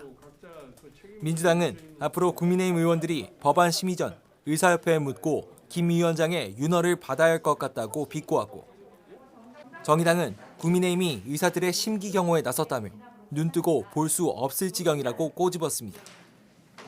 제1야당이 국민의 심기가 아니라 의사라는 특권층의 심기를 우선하는 행태에 아연실색합니다. 국민의힘은 국민 여론이 좋지 않다는 점을 예의주시하며 당론을 정하는 데는 신중을 기하고 있습니다. 코로나19로 의료계가 힘든 상황에서 당장 법을 통과시키는 게 맞는지 따져봐야 한다면서도 대놓고 반대하긴 부담인 모습입니다. 보건복지비를 중심으로 타 직역과 형평성 문제라든지 또 이것이 의료를 위축시킬 수 있는 가능성이 있는지라든지를 검토해서 당의 입장을 정하도록 하겠습니다. 정부 여당이 엄정한 대응을 예고했지만 의사업계도 쉽사리 물러설 기미는 없습니다. 코로나19 백신 접종 시작을 불과 며칠 앞두고 또다시 의정 간 극한 대치가 재현되는 게 아닌지 걱정이 커지고 있습니다. YTN 부장원입니다. 아파트 값을 올리려고 통상적인 시세보다 높은 가격에 거래 신고를 한 뒤에 취소하는 사례가 전국적으로 포착되고 있습니다. 정세균 국무총리가 이런 부동산 시장 교란 행위에 대해서 범정부 차원에서 엄정 대응하라고 지시했습니다. 나연수 기자의 보도입니다. 시세보다 더 높은 가격의 아파트 거래를 신고하고는 이후 취소하는 사례가 전국적으로 심심찮게 발견되고 있습니다. 지난해 매매가 취소된 거래 10건 중 3건이 최고가 거래였는데 일부는 아파트 값을 끌어올리기 위한 허위 신고가 의심됩니다.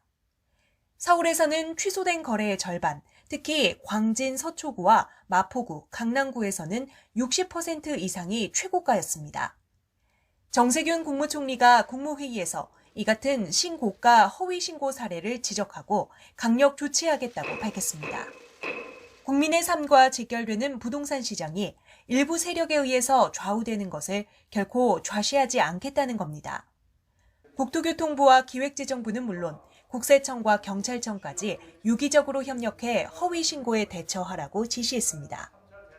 필요하면 수사 등을 통해 시장을 교란하는 행위가 발붙이지 못하도록 강력하게 조치해달라는 주문입니다. 국토교통부는 조만간 실거래 허위 신고 의혹에 대한 전반적인 실태 조사에 착수할 예정입니다. 허위 신고로 드러날 경우 신고인에게 3천만 원 이하의 과태료를 부과하고 악의적이고 반복적인 허위 신고에 대해서는 경찰 수사를 의뢰한다는 방침입니다. 이사 주택 공급 확대 정책 발표 이후 부동산 시장 안정에 마지막 화력을 쏟고 있는 정부. 제도와 정책의 빈틈을 노린 어떤 꼼수도 봐주지 않겠다는 뜻으로 읽힙니다. YTN 나연수입니다. 지난해 4분기에 개인들이 은행에서 빌린 돈이 1,700조 원을 넘어서면서 사상 최대치를 또 갈아치웠습니다. 지난해 전체로 보면 125조 8천억 원이 늘어서 지난 2016년 이후 4년 만에 증가폭이 가장 컸습니다. 이종수 기자의 보도입니다. 한국은행에 따르면 지난해 4분기 말 가계신용잔액은 1,726조 1천억 원으로 집계됐습니다. 이는 역대 최대치를 기록했던 지난해 3분기 말보다 44조 2천억 원이 증가한 수치입니다. 지난해 4분기 가계빚은 전년 동기에 비해 7.9% 증가해 2019년 3분기 3.9% 이후 5분기 연속 가계빚 증가율이 높아지고 있습니다. 이에 따라 지난해 전체로는 가계빚이 125조 8천억 원이 증가해 2016년 139조 4천억 원 이후 최대 규모로 늘었습니다. 가계가 은행과 보험사 등 각종 금융기관에서 받은 가계대출은 지난해 4분기에 44조 5천억 원이 늘어 역대 최대 증가폭을 기록했습니다. 특히 4분기에 신용대출이 주를 이루는 기타 대출은 719조 5천억 원으로 3분기에 비해 24조 2천억 원이 늘어 증가 규모가 역대 최대를 기록했습니다. 기타 대출의 경우 주식 및 주택 투자 수요, 그리고 생활자금 수요 지속 등으로 전분기에 이어 크게 증가하였습니다. 주택담보대출은 910조 6천억 원으로 3분기에 비해 20조 2천억 원이 늘어 2016년 4분기 24조 2천억 원 이후 최대로 나타났습니다. 전문가들은 가계부채 증가 속도가 굉장히 빠르다는 점을 우려하고 있습니다. 과거 경제위기와 달리 코로나19 위기 상황에선 가계부채 부실에 따른 위기가 닥칠 수 있다고 우려하는 겁니다. 금융당국은 앞서 지난달 중순에 올해 1분기 중 상환 능력을 따져 대출 심사를 하는 관행을 정착하기 위한 가계부채 선준화 방안을 마련할 것이라고 밝혔습니다. YTN 이종수입니다. 새해 들어서 식품 가격이 줄줄이 오르고 있는 가운데 요리에 꼭 필요한 고추장과 양념장 같은 장류 제품도 가격 인상 대열에 합류했습니다. CJ제일제당은 최근 백설 브랜드 양념장 4종을 평균 6% 인상했고 해찬들 브랜드 고추장 5종의 가격도 평균 9% 올렸습니다. 대상도 다음 달 1일부터 청정원 브랜드 고추장 제품군을 평균 7% 올리는데 대상 관계자는 원자재 등 생산 비용 상승에 따른 거라고 말했습니다. 한진택배노조가 무기한 파업에 들어갔습니다. 대리점 측이 분류 인력 투입을 요구한 기사들을 해고한 뒤에 대화를 거부하고 있다고 주장했습니다. 엄윤주 기자의 보도입니다. 경기도 광주에 있는 한진택배 물류터미널 앞 택배기사 100여 명이 총파업 결의대회를 열었습니다. 오전 8시부터 노조에 가입한 택배기사 280여 명은 배송 업무를 중단했습니다. 전국의 한진택배 기사는 모두 8,500여 명. 노조원은 이 가운데 3.3% 정도로 많은 숫자는 아니지만 일부 물류센터에서는 차질이 빚어졌습니다. 제가 나와 있는 이곳은 한진택배기사 110여 명 가운데 80여 명이 노조원일 정도로 노조원 비율이 높은 곳입니다. 따라서 나머지 비노조원 30여 명만 택배 작업에 나서면서 이렇게 배송이 되어야 할 물량이 나가지 못하고 쌓여만 있는 상황입니다. 이 센터에선 하루 배송 물량 가운데 75%가 출고되지 못했습니다. 총파업 이유는 부당해고. 노조는 경북 김천의 한 대리점장이 분류인력 투입 등을 요구하던 조합원 4명을 일방적으로 해고한 뒤 대화조차 거부하고 있다고 주장했습니다. 이는 일방적 계약 해지를 하지 않기로 한 사회적 합의기구의 합의문 위반이라며 해고를 철회할 때까지 파업을 이어가겠다는 방침입니다. 김천 한진택배에서 4명의 한진택배 기사들이 부당하고 일방적으로 계약 해지를 당했다는 점, 그리고 이게 사회적 합의를 한진택배가 파기했다는 점들을 규탄하기 위한 한진택배 전국적 총파업입니다. 반면 대리점 측은 조합원 개별 면담을 요구한 것을 노조원들이 받아들이지 않아 재계약할 수 없었다고 반박했습니다. 한진택배는 해고 문제는 본사 차원이 아닌 대리점장과 택배기사 간 갈등이라며 원만하게 해결하고 고객 불편을 최소화할 방안을 마련하겠다고 밝혔습니다. 회사는 그 하도급법상 집배점장하고 택배기사의 어떤 계약 사항에 좀 직접 관여를 할 수 없는 상황이어서 일단 원만한 해결을 될 수 있도록 노력을 하고 있습니다. 한진택배뿐 아니라 CJ 대한통운 창명지회 조합원 11명 전원도 사측이 지난해 12월부터 잇따라 조합원 2명을 계약 해지했다며 파업에 들어갔습니다. 그러면서 사측이 문제 해결을 하지 않는다면 오는 25일부터 경남 지역과 대구, 울산을 비롯해 영남권 지역 조합원 1,100명이 모두 함께 파업에 들어가겠다고 강조했습니다. YTN 엄연주입니다. 네, 검찰의 주요 수사팀 간부 대부분이 유임하는 것으로 인사가 마무리되면서 관련 수사에도 속도가 붙을 것으로 전망됩니다. 한명숙 전 총리 사건을 둘러싼 검찰의 강압 수사나 위증 강요 의혹 등도 재점화할지 관심이 쏠리고 있습니다. 한동호 기자입니다. 검찰이 가짜 내사번호 등을 이용해 김학의 전 법무부 차관 출국 금지를 직접 요청했던 이규영 검사를 다시 소환했습니다. 지난 17일 첫 피의자 조사 이후 일주일 만에 4번째 소환 조사입니다. 당시 출국 금지를 승인한 차규근 법무부 출입국 외국인 정책본부장도 피의자 신분으로 이미 3차례 불러 조사했습니다. 검찰은 조만간 두 사람의 구속영장 청구 여부를 검토할 방침인데 이들의 신병 확보 여부가 윗선으로 수사가 확대될지 판가름할 첫 시험대입니다. 앞서 대검에 제출된 공익신고서엔 당시 박상기 법무부 장관과 김호수 차관, 이성윤 현 서울중앙지검장 등이 조사 대상으로 적시됐고 연루된 사람으로 이용구 법무부 차관과 이광철 청와대 민정비서관 등의 이름도 거론되고 있습니다. 이번 인사에서 수사팀이 유임된 가운데 다음 달이 파견팀원 복귀 시한인 걸 고려하면 이번 주 영장 청구 여부에 윤곽이 나올 것으로 예상됩니다. 수사팀이 자리를 지킨 월성원전 경제성 평가 조작 의혹 수사 향방에도 이목이 쏠립니다. 백운규 전 장관 구속영장이 기각된 뒤 잠시 숨고르기에 들어갔지만 이번 주 최이봉 전 청와대 산업정책비서관 등 윗선 소환 여부와 시기가 정해질 거란 관측도 제기됩니다. 검찰 수뇌부와 갈등을 빚어온 이문정 대검찰청 감찰정책연구관에게 수사 권한을 준 것도 관심입니다. 이례적인 서울중앙지검 검사 겸직 인사로 눈길을 끌었는데 한명숙 전 총리 사건을 염두에 둔 거란 해석이 많습니다. 한 전 총리는 불법 정치자금을 받은 혐의로 대법원에서 유죄가 확정됐지만 당시 검찰 수사팀이 증인에게 위증을 강요하고 강압 수사를 했다는 의혹이 제기됐습니다.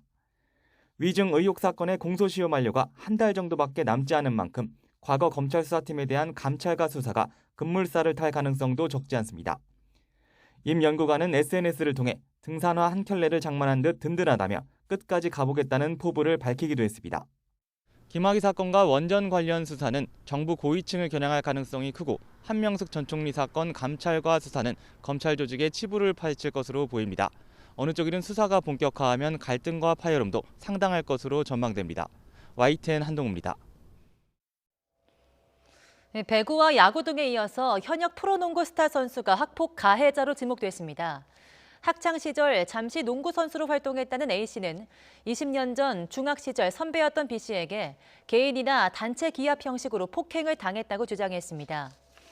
이에 대해 B 선수는 후배들에게 얼차려를 준 사실은 반성하지만 직접적인 폭력을 가한 적은 없다고 전면 부인했습니다. 그러면서 A씨가 운동을 그만둔 것도 학교 행실 등 개인적인 문제 때문으로 알고 있다고 덧붙였습니다. 최근 건조한 날씨에 산불이 잇따르고 있죠. 이 산불 피해 참으로 길고 오래 갑니다. 2년 전 발생한 강원도 고성 산불과 관련해 아직도 보상금 문제가 해결되지 않고 있는데요.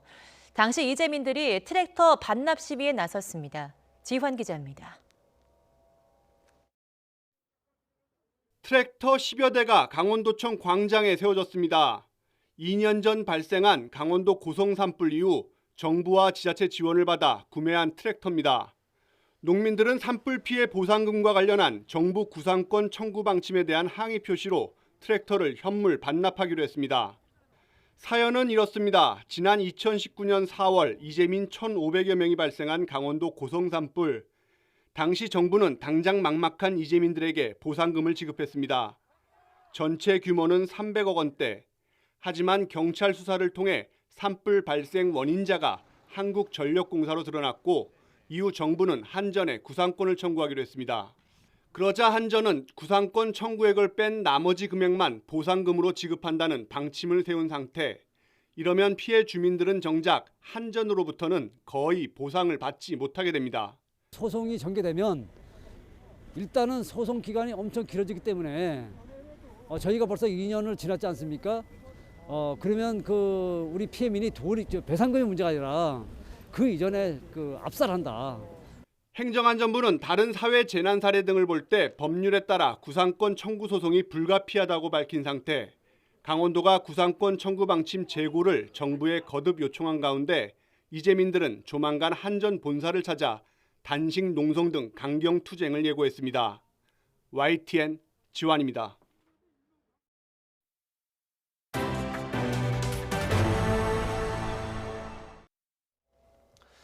미국에서 엔진 고장을 일으킨 보잉 777과 같은 계열의 엔진을 사용하는 국내 항공기가 모두 운항을 중단했습니다. 정부는 해당 항공기들에 대해서 엔진 특별 점검을 지시하고 미 연방항공청 등의 후속 조치에 따라 부품 교체 등 추가 조치도 곧 마련할 예정입니다. 신윤정 기자입니다. 대한항공이 최근까지 국제선 단거리와 국내선에 투입해오던 보잉 777 기종 가운데 PW4000 계열 엔진을 단 항공기 2대를 운항 일정에서 제외했습니다. PW4000 계열 엔진이 장착된 보잉 777 항공기 16대 가운데 노후도가 낮은 새 엔진이 장착됐던 2대까지 최종적으로 운항을 중단한 겁니다. 대한항공 관계자는 국토부에서 중단 조치가 내려지진 않았지만 자발적으로 운항 중단을 결정했다고 말했습니다. 이에 따라 대한항공은 물론 아시아나와 진에어까지 국내 항공사가 보유한 해당 기종 항공기 29대 운항은 모두 중단됐습니다. 이런 가운데 정부는 해당 항공기들에 대한 엔진 특별 점검을 지시했습니다. 미국 사고 당시 파손된 것으로 조사된 PW4000 계열 엔진 팬 블레이드, 즉 엔진의 팬 날개에 대한 비파괴 검사를 다시 받으라고 지시한 겁니다. 엔진 팬 블레이드에 대한 점검 이후 천회 사용 전에 검사를 다시 받고 앞으로 천회 사용 시마다 반복 점검을 재수행하도록 했습니다. 통상적인 엔진 팬 블레이드 정밀 점검은 이착륙 사이클이 6,500회에 도달할 때 하지만 검사 주기를 단축해 팬 블레이드 안쪽에 균열이 있는지 확인하기 위해서입니다. 최근에 이제 점검 받은 이후에 1000회가 지난 엔진 같은 경우에는 그 블레이드를 떼서 이제 세부 점검을 해라 이런 사항이거든요. 팬 블레이드 자체가 문제가 있는 거죠, 현재. 국토부는 대상 항공기 가운데 최근 점검 뒤 1000회 사용이 넘은 항공기는 24대에 해당한다며 점검 결과를 만족하지 못하면 운항이 금지된다고 설명했습니다. 또 미국 연방항공청에서 후속적으로 긴급 가망성 개선 지시, 즉 항공기 가망성에 치명적인 영향을 줄 수 있는 중요한 결함 등에 대해 개선을 명령할 수 있다고 덧붙였습니다. 이에 따라 부품 교체 등의 추가 지시도 조만간 나올 것으로 보입니다. YTN 신윤정입니다.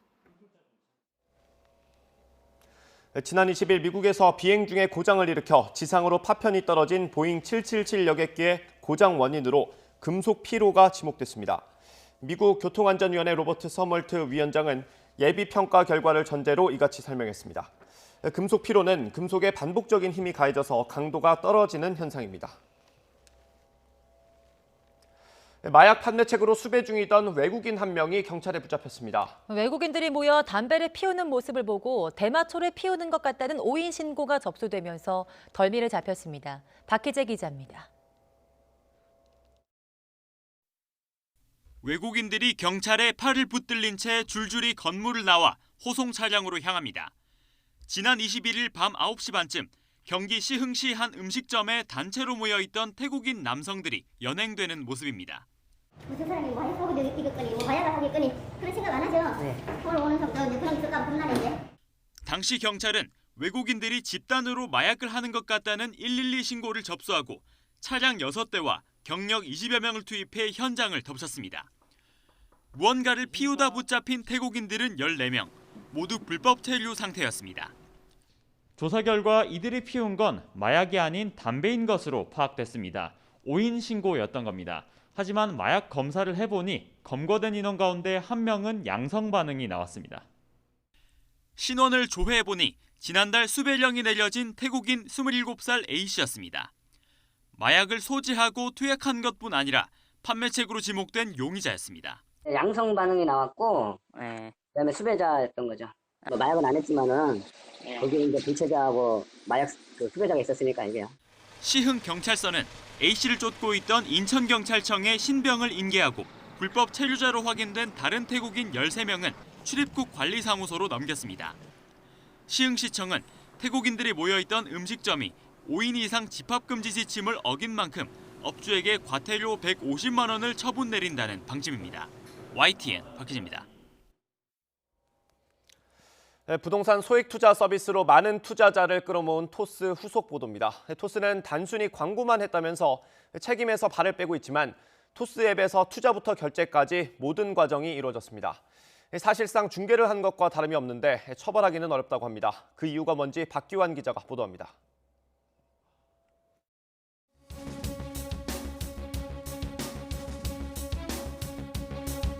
토스 앱을 통해 P2P 업체 상품에 투자하는 과정은 은행이나 증권사가 펀드 같은 금융상품을 중개하는 것과 비슷합니다.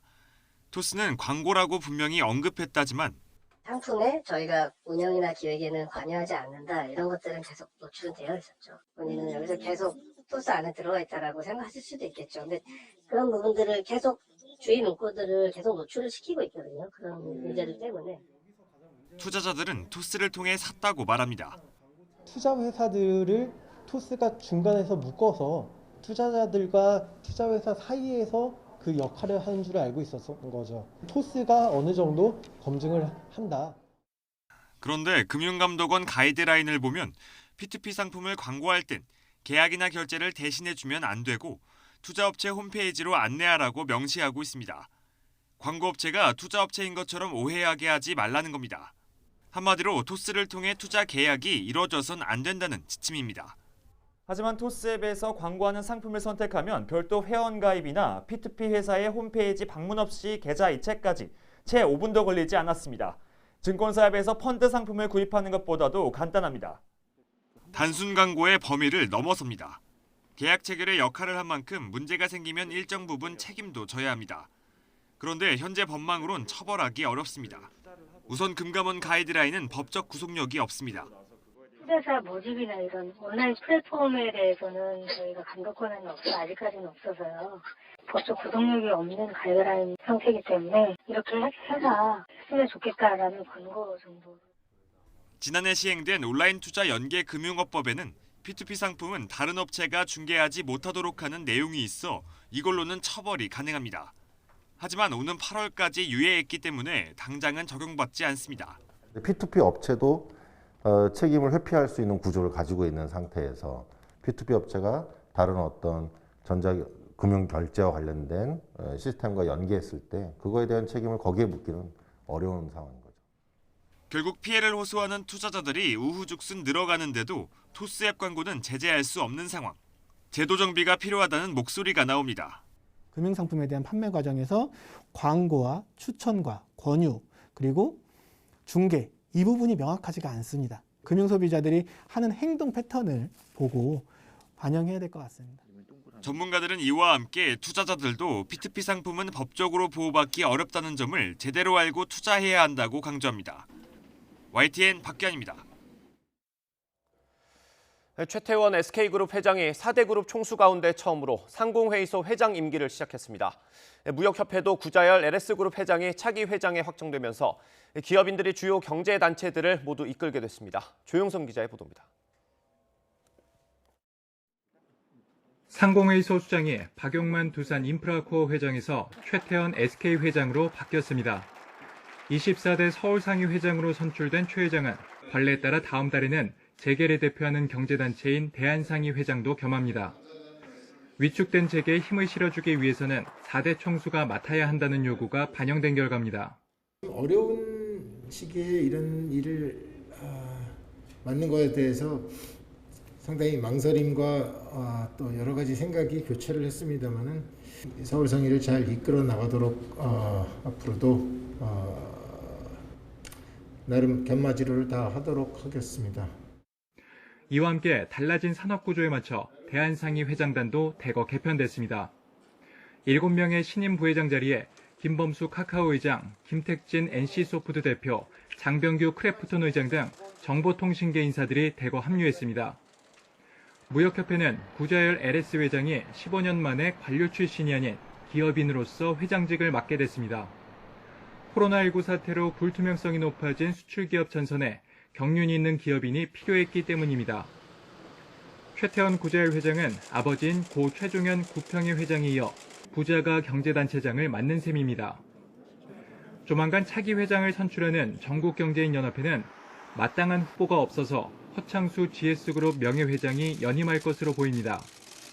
경제단체의 맏형격이었던 정경련은 국정농단 사태에 연루되면서 위상이 추락해 경총과 합쳐 힘을 키워야 한다는 통합설이 불거집니다. 박근혜 정부 때 여러 가지 사건으로 일단은 정경련의 시대가 끝났다.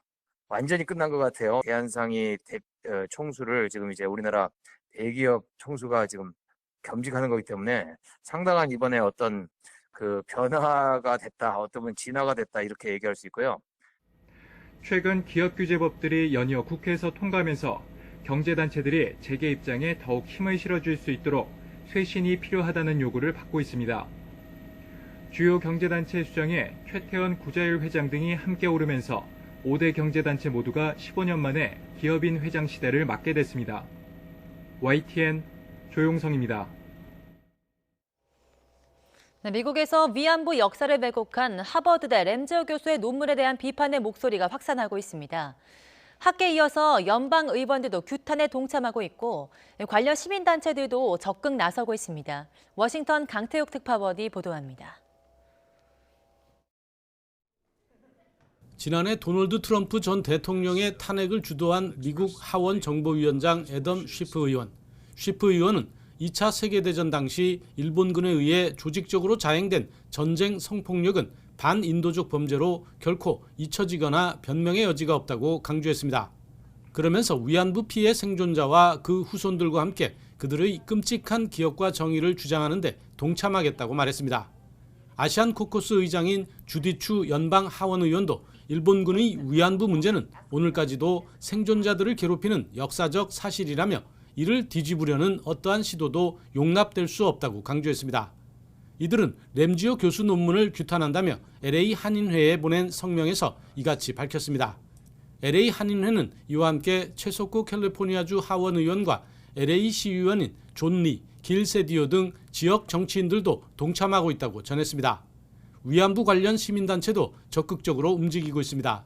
각계 인사의 서명을 받아 램지오 교수와 하버드대 학술지에 보내 왜곡된 사실의 교정과 사과를 요구할 계획입니다. 왜 그랬는지를 진심을 듣고 싶고 또 그게 잘못된 거니까 인식시켜드려야 되고 그거를 통해서 할머니들에 대한 잘못한 그 아리크를 만든 것에 대한 사과문을 받으려고 노력하고 있습니다. 역사학자뿐만 아니라 법학자들도 램지오 교수의 논문에 대한 비판을 이어갔습니다. 한반도 전문가로 꼽히는 테런스 로릭 미 해군대학 교수도 관련 세미나에서 논문의 방법론과 일부 인용에 문제가 있다고 지적했습니다. 컬럼비아대 로스쿨 산하 한국법연구소 노종호 소장도 위안부 존재를 부인한 아베 신조 전 일본 총리의 주장을 거울처럼 그대로 보여준다며 매우 우려스럽다고 말했습니다. 워싱턴에서 YTN 강태욱입니다. 네, 미 항공우주국 나사가 지난 18일 화성에 안착한 탐사 로버 퍼서비어런스가 보내온 화성의 바람 소리를 공개했습니다. 희미하게 들리는 화성의 바람 소리, 또 추가로 공개된 생생한 착륙 장면을 함께 보시죠. 김정혜 기자입니다.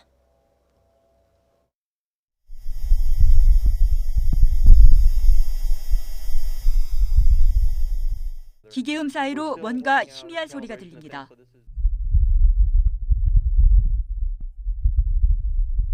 기계음을 제거해보니 마치 깃발이 펄럭이는 소리 같습니다. 화성의 바람 소리입니다. 지난 18일 화성에 착륙한 탐사 로버 퍼서비어런스가 2대의 마이크로 녹음해서 지구로 보낸 겁니다. 화성에는 희박하지만 대기가 있기 때문에 기상현상도 있고 바람도 붑니다. 빛이 스며드는 황량한 대지를 스쳐가는 바람 소리. 신비하고 경이롭습니다. 퍼서비어런스는 착륙 당시의 생생한 영상도 보내왔습니다. 11.2km 상공에서 낙하산을 폈고 20여 대의 카메라를 켜 흔들리며 내려오는 순간마다 보이는 붉고 고운 지표면을 찍었습니다.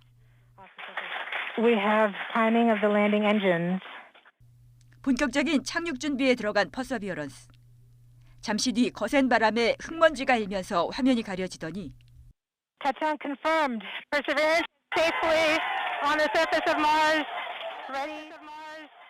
무사히 착륙에 성공했습니다. They look Earth-like in a sense. You see the mountains back there and the rocks and things. It's just it really is the surface of an alien world, and we just arrived. 이번에 공개된 건 화성 대기권 진입부터 하강과 착륙까지 가장 까다롭고 위험도가 높아서 공포의 7분으로 불리는 과정의 일부입니다. 퍼서비어런스는 화성 표면을 고해상도 3차원 파노라마 이미지로 찍을 수 있는 카메라와 물질의 화학적 분석을 할 수 있는 슈퍼캠 등을 장착하고 지난해 7월 30일 발사돼 7개월 만에 화성에 안착했습니다. 그리고 앞으로 2년간 화성 토양과 암석을 채집하는 등 수십억 년 전 화성의 생명체 흔적을 찾아내는 임무를 수행하게 됩니다. YTN 김정혜입니다. 오늘은 하루에 2계절이 공존하겠습니다. 아침까지는 반짝 영하권 추위가 이어지겠고 낮부터는 기온이 올라서 봄처럼 포근해지겠는데요. 오늘 서울의 한낮 기온은 9도로 예년 이맘때 기온을 3도나 크게 웃돌겠습니다.